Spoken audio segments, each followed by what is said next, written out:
That's not just a rallying cry, it's Jalen Brunson's fuel. And heading into Game 1 against the Boston Celtics, it's exactly the kind of psychological warfare the Knicks are leaning into. But what if Brunson is right? What if being the underdog isn't a weakness, but the ultimate advantage? The Celtics come in as towering favorites, not just because of their record or depth, but because the Knicks, bruised, doubted, and still carrying the scars of past postseason heartbreaks, are being treated like a formality in Boston's path to the finals. But that's precisely where this story turns from predictable to dangerous. Brunson, speaking on the Roommates show, didn't mince words. Now you have to lock in. It's like, no one believes in us. Let's go do it. I like when people doubt us. It makes the process of preparing easier. At first glance, that might sound like empty bravado, but there's something more layered, more insidious here. The truth is,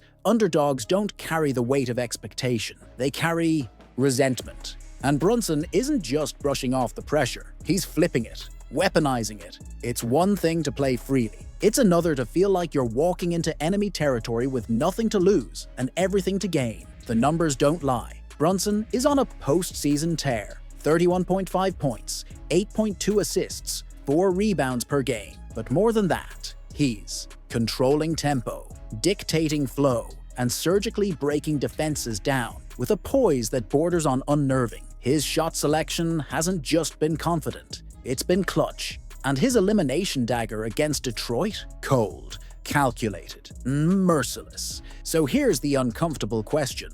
What if the Celtics are walking into a trap disguised as a mismatch? Sure, Boston dominated the season series, but let's stop pretending that regular season matchups are gospel. Brunson averaged 26.8 points in those games, shooting nearly 53% from the field and over 43% from deep. That's not just holding his own, that's thriving, despite the defensive schemes, despite the losses. He was efficient, precise, and fearless. If anything, the 0-4 record masks how effective he actually was. And here's a hot take nobody's ready to admit. Being the favorite is a burden the Celtics haven't always handled well. Ask yourself, does this team thrive when it's expected to cruise, or when it's pushed into a corner? Think back to last postseason's Game 7 disaster at home. Think about the lapses in intensity that nearly cost them against Miami. When everything is supposed to go Boston's way, that's when doubt creeps in. That's when the Celtics get stiff,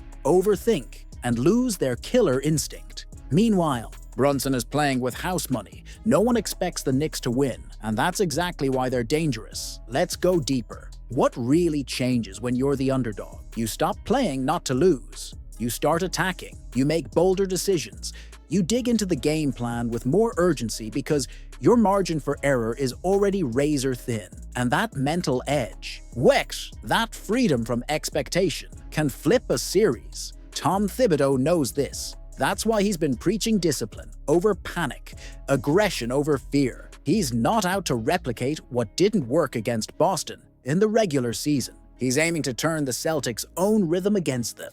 They've owned the Knicks on paper, but what happens when history becomes irrelevant and blood starts to spill on the floor? Boston's regular season dominance over New York isn't just recent, it's been humiliating. Blowouts, defensive, clinics, offensive fireworks, 8 wins in 9 meetings over the last 2 seasons, an average margin of 16.5 points. Statistically, this shouldn't be a rivalry, it should be a formality, but the playoffs have no patience for paper crowns. The Celtics may walk into Game 1 as defending champions with a spotless injury report and an arsenal of shooters that redefined what floor spacing looks like. But if you listen closely, there's an undercurrent of unease pulsing through this matchup, a sense that something is off, that this is not just another step on Boston's path to glory, because the Knicks have evolved, and their weapon has a name, Jalen Brunson. He's not just playing well, he's possessed. 31 points per game in these playoffs,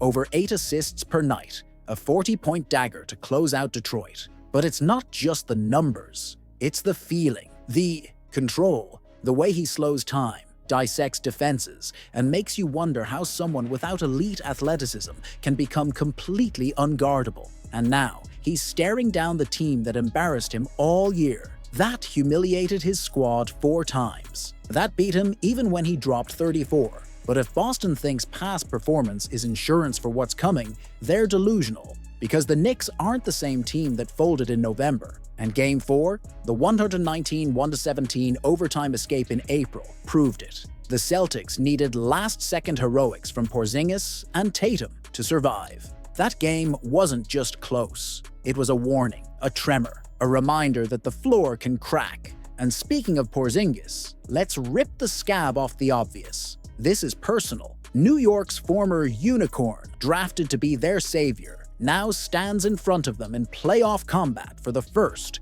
time. He says the boos don't bother him, that time has passed, that he's moved on. But deep down, you don't forget betrayal. You don't forget being discarded. And New York doesn't forget either. MSG will be a cauldron if this series heads south. And Porzingis, whether he admits it or not, is stepping into a theater of ghosts. Now let's talk strategy. Everyone's obsessing over Boston's offense. The record-breaking three-point volume, the spacing, the tempo. But in the series against Orlando, something disturbing happened. The threes disappeared. Boston shot fewer than 32 threes per game, 17 below their regular season average, and they barely cracked 10 made triples in any game. Orlando didn't just slow the Celtics. They dragged them into the mud. And while the Magic couldn't capitalize, New York has the weapons to punish that drop in firepower. Thibodeau sees it. He knows that limiting the Celtics' three-point barrage isn't just a defensive win,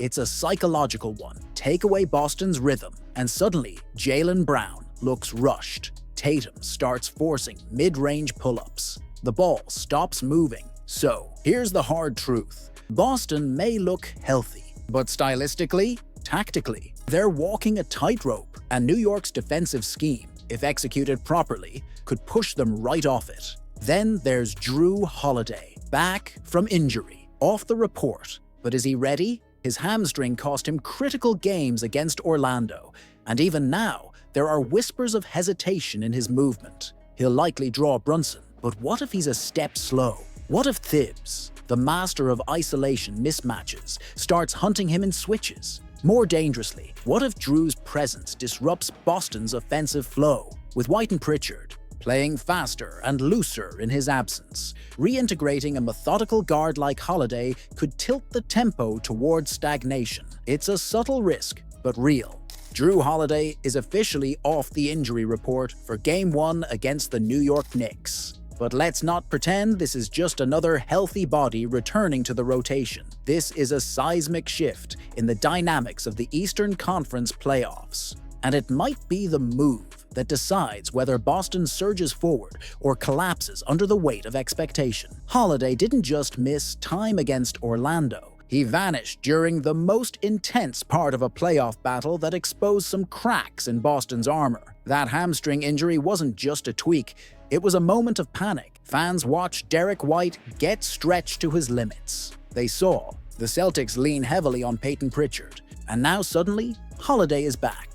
But how close is he to 100%? The Celtics didn't just survive Orlando, they wobbled. Game 3 was chaos. Game 5 looked controlled, but misleadingly so. Without Jrue, Boston's perimeter defense showed signs of fatigue and disorganization, exactly the kind of environment where Jalen Brunson thrives. Now let's talk matchup. Brunson isn't just New York's top threat. He's their entire offensive soul. He's unpredictable, relentless, and emotionally explosive. And now he faces off with one of the most intelligent and quietly ruthless defenders in the league. Holiday versus Brunson isn't just a matchup. It's a war of wills. It's timing, balance, and blood pressure. Holiday is one of the few guards in the league who can neutralize rhythm without fouling, apply pressure without overcommitting. But what if his hamstring tugs at his mobility? What if Brunson senses even a sliver of hesitation? Here's the twist. No one's really talking about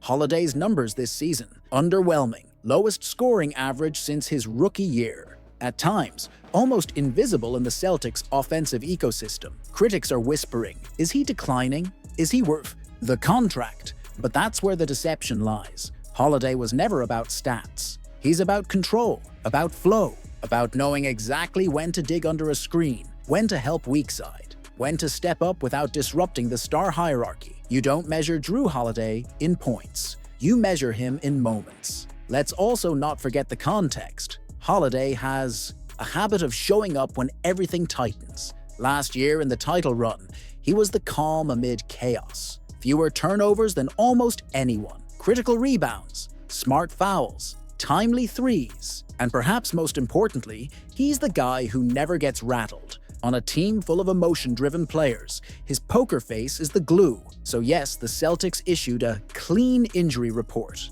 But this isn't clean. This is layered, complex. Holiday's presence reshapes rotations. It forces the Knicks to reconsider matchups. It puts Thibodeau in the uncomfortable position of guessing wrong. Because if Jrue Holiday is anywhere close to healthy, he becomes the defensive orchestrator Boston desperately needs against a guard like Brunson, whose footwork and timing have shredded lesser defenders all year. But here's a spicy angle few will dare to say aloud, what if Jrue's return disrupts Boston's offensive flow? With White flourishing and Tatum and Brown finally finding a rhythm without another ball handler in the mix, adding Holiday back could mean readjusting spacing, tempo decision hierarchies. It sounds blasphemous. But could his return actually cause friction instead of clarity? Another uncomfortable question. If Jrue isn't close to 100%, does Mazzulla have the courage to sit him down the stretch? Or will the Celtics lean on veteran,